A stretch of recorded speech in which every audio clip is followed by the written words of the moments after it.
I hope people understand very well what I'm saying. You don't have to agree with me. I don't care if you agree or not. I don't say things to make you agree. I say things I believe it is true. The Bible says, my people have been destroyed because of their ignorance. Now you've just heard something important Christian Prince has said, that my people are being destroyed due to ignorance or for lack of knowledge. It is the case that by the Protestant Reformation happening and by the great schism of 1054, which separated the Catholics of the East, who became known as Eastern Orthodox, from us, and before that, in 451, after the Council of Chalcedon, the Oriental Orthodox, as they became known, separating from us. Great deal of ignorance is spread around the world because they don't know the Catholic faith properly. To different degrees, the Protestants are the most ignorant. And of course, the fruit of Protestantism is secularization. And that's what we have. So the vast majority of the populations of the Western world are totally ignorant of even the most fundamental things of Christianity. And that has now infected the Catholic Church. It was kept at bay like a fortress that kept this evil out until the 1960s. I mentioned before that when the Great Plague, the bubonic plague, first hit the world, as far as we know, it was in the reign of the Emperor Justinian of the Eastern Roman Empire. And the Persians, the Sasanians, they put a cordon between them where nothing was allowed in from the west. And they kept the plague at bay for 2 years. But then it struck them, as this thing inevitably would. But if the Catholic bishops had done as they're supposed to do, as they'd historically done, the plague of Protestantism would not have infected us. It's not really so much just behind Protestantism. It's not just the devil. There are other layers before he gets to the devil, and one is like a kind of a religious subjectivity. The Bible's there, and you interpret it. Oh, there's a theory that you can objectively get to what it means, but it doesn't happen in Protestantism. It cannot happen anywhere. You need a divinely appointed authority, i.e., the Catholic Church, to do that job.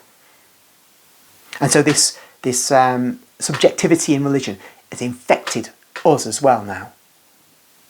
And we have to get it out, but we won't. And that's one of the reasons, as I was saying in another video, we are moving towards the end times.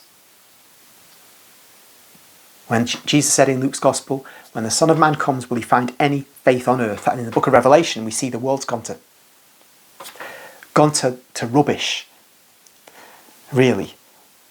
So we can see how the Catholic faith has to collapse in the hearts of people, especially in the West, the heartland of the faith. False religions such as Islam, Buddhism, Hinduism have to come in. The Hare Krishnas, remember that? Hare Krishnas, it's not just Islam, there are loads of false religions. And they're all coming into the West. And the Catholic priesthood is failing in its job. All this is a sign of the coming end.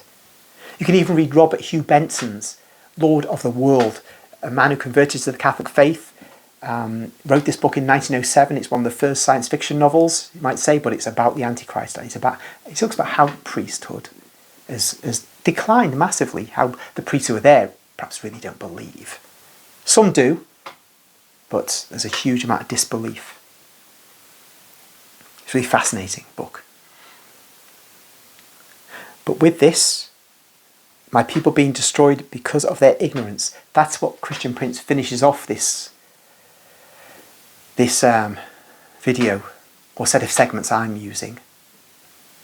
He's basically saying that the Protestants are being ignorant when they say what they say.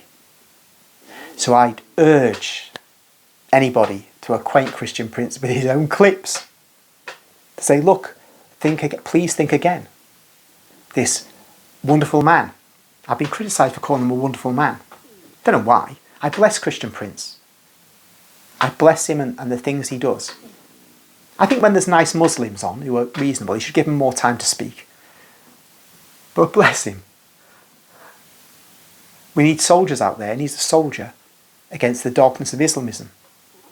Some woman said to me in in a comment, oh, you hate Muslims. That's why you're being pro-Christian Prince saying nice things about him. They honour Mary. Yeah, better know that they have, one of their traditions has Mary being married to Muhammad in heaven. Guess what? Yeah, that's true. But that's not necessarily regarded as very authentic by a lot of Muslims. There's no honouring of Christ. Didn't die on the cross, so no atonement. Wasn't God. One must get one's criteria sorted out. One must get one's priorities straight. You could honour the Blessed Mother in a way, but it's not enough. It's just not enough. Muslims need to be acquainted with the truth. And demolishing the falsities of Islam is extremely important, because you ain't going to get anywhere. Well, no, that's not true. Jesus appears in dreams to Muslims all over the world. I've got a book of conversions of Muslims through dreams. You don't have Muhammad appearing to Christians and they convert to Islam.